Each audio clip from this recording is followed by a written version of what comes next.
أعوذ بالله من الشيطان الرجيم بسم الله الرحمن الرحيم قل لن يصيبنا إلا ما كتب الله لنا. கண்ணியத்திற்குரிய அல்லாஹ்வின் அடியார்களே, இஸ்லாத்தினுடைய விதிப்படி படைத்த ரப்புல் ஆலமீன் அடியார்களுக்கு எந்த ஒரு வேதனையை எந்த ஒரு சோதனையை கொடுத்தாலும் நிச்சயமாக அதற்கு பகரமாக அல்லாஹ் ஒரு நன்மையை அவர்களுக்கு விதித்து விடுகின்றான்.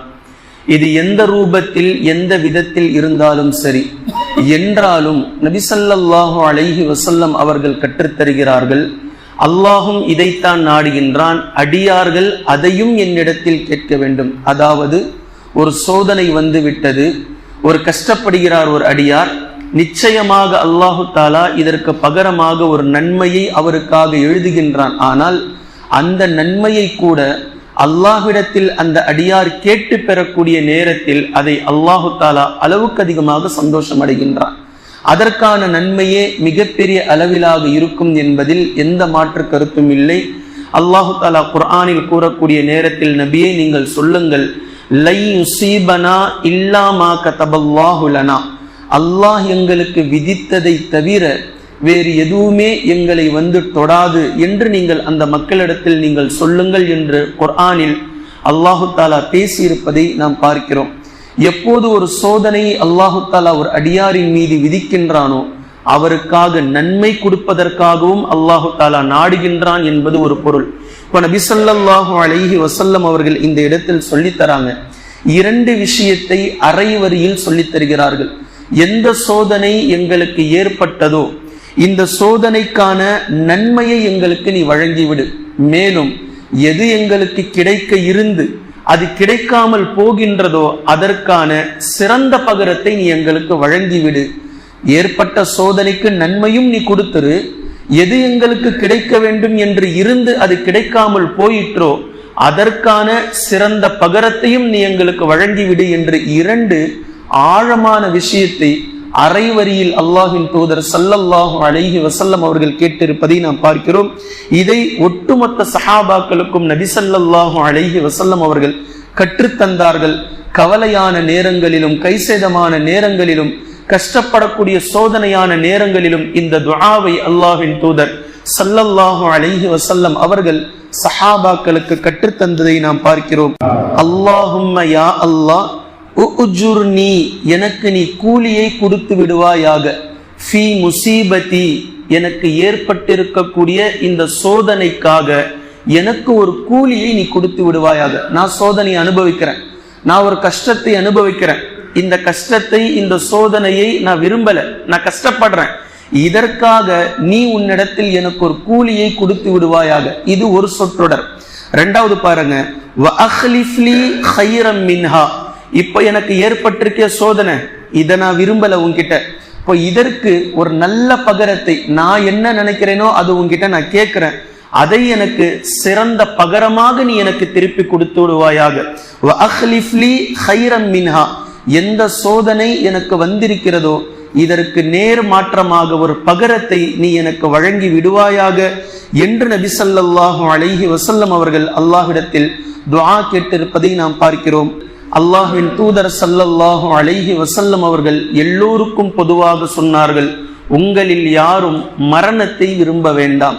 பொதுவாக ஒரு மனிதருக்கு கஷ்டம் வரும்போது திடீர்னு மக்கள் பேசுவதை நாம் பார்க்கிறோம். நான் இந்த மாடா மாறி இருக்கலாமே, நான் இந்த ஆடா மாறி இருக்கலாமே, நான் இந்த பறவையா போயிருக்கலாமே, இல்ல நான் இறந்து போயிருக்கலாமே. நபி ஸல்லல்லாஹு அலைஹி வஸல்லம் அவர்கள் சொன்னார்கள், கியாமத் நாளுடைய அடையாளங்களில் ஒன்று, ஒரு சில மனிதர்கள் கபரை கடந்து செல்வார்கள், கடந்து செல்லும் போது பேசிக்கொள்வார்கள், நாமளாவது மௌத்தாய் போயிருக்கலாமே என்று சொல்லிக் கொள்வார்கள். இது நபி ஸல்லல்லாஹு அலைஹி வஸல்லம் அவர்கள் கியாமத் நாளுடைய அடையாளங்களில் ஒன்று என்று சொன்னார்கள். அப்படி என்றால் ஏற்கனவே நாம் சொல்லி இருக்கின்றோம், மரணத்தில் எப்படி மௌத்தாக வேண்டும் என்று ஆசை வைக்கலாம்.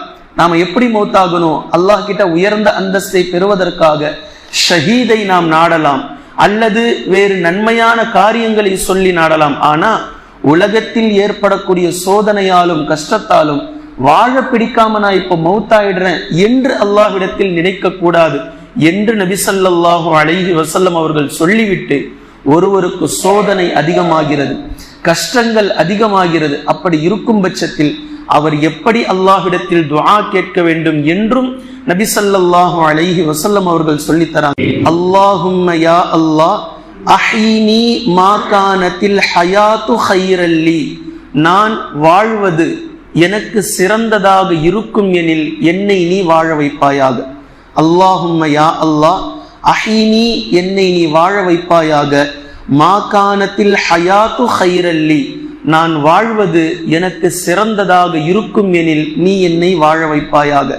வத்தவஃபனி, என்னை நீ மௌத்தாக்கி விடுவாயாக. இதா கானத்தில் வஃபாத்து கைரல்லி, இப்போது இந்த நேரத்தில், இந்த நாளில், இந்த சூழ்நிலையில் நான் வஃபாத்தாகி விடுவதுதான் எனக்கு சிறந்ததாக இருக்கும் எனில் என்னை நீ வஃபாத்தாக்கி விடுவாயாக என்று அல்லாஹ்விடத்தில் நபி ஸல்லல்லாஹு அலைஹி வஸல்லம் அவர்கள் கேட்கும்படி நமக்கு அறிவுறுத்தினார்கள். யாருக்கு இது?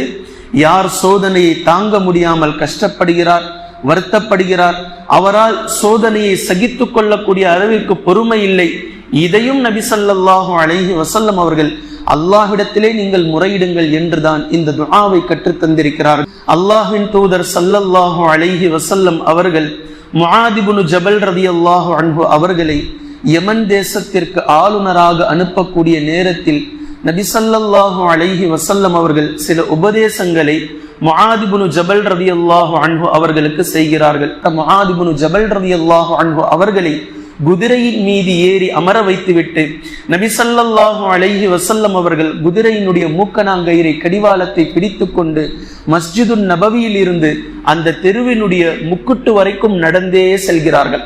குதிரை மேல முஆத் இப்னு ஜபல், நபி ஸல்லல்லாஹு அலைஹி வஸல்லம் அவர்கள் அந்த குதிரையோடு கடிவாளத்தை பிடித்து கொண்டு நடந்து கொண்டே செல்கிறார்கள். இப்படி நடந்து கொண்டே செல்லும் போதுதான் நபி ஸல்லல்லாஹு அலைஹி வஸல்லம் அவர்கள் அவர்களுக்கு சில உபதேசங்களை செய்கிறார்கள். அந்த உபதேசத்தில் இதுவும் ஒன்று. முஆதே, அடுத்த வருடம் நீங்கள் திரும்பி வரும்போது நீங்கள் என்னை காணாமல் போகலாம். நபி ஸல்லல்லாஹு அலைஹி வஸல்லம் அவர்களுடைய லாஸ்ட் வருஷம், அந்த வருஷம் யமன் தேசத்திற்கு ஆளுநராக அனுப்புகிறார்கள்.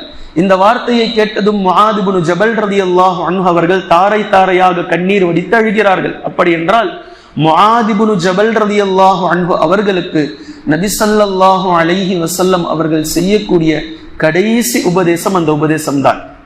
அந்த நேரம், அந்த தருணம் தான் நபி ஸல்லல்லாஹு அலைஹி வஸல்லம் அவர்கள் செய்த சில உபதேசங்கள், கடைசி உபதேசம். அந்த உபதேசத்தில் இந்த துஆவையும் கொண்டு வருகிறார்கள். முஆதே, நீங்கள் ஃபர்லான தொழுகையை தொழுது முடித்தால், ஃபர்லான தொழுகையை நீங்கள் தொழுதால், அந்த தொழுகைக்கு பின்னால் இந்த துஆவை நீங்கள் கேட்காமல் விட்டு விடாதீர்கள் என்று சொல்லிவிட்டு இந்த துஆவை சொல்லித் தருகிறார்கள். அல்லாஹும்ம யா அல்லாஹ் அஇன்னி, நீ எனக்கு உதவி செய்வாயாக.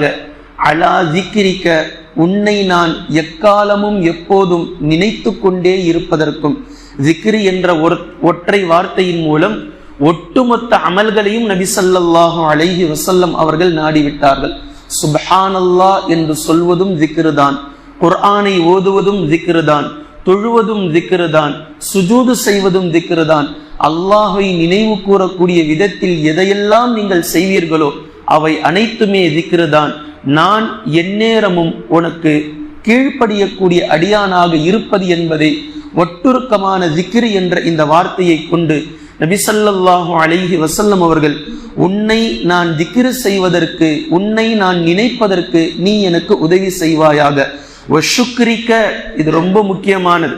அடியார்களில் பெரும்பாலான நபர்கள் பாவம் செய்வது, அதாவது அல்லாஹ்விடம் இருந்து வேதனை பெறுவதற்கான மிக முக்கிய காரணம் இதுதான்.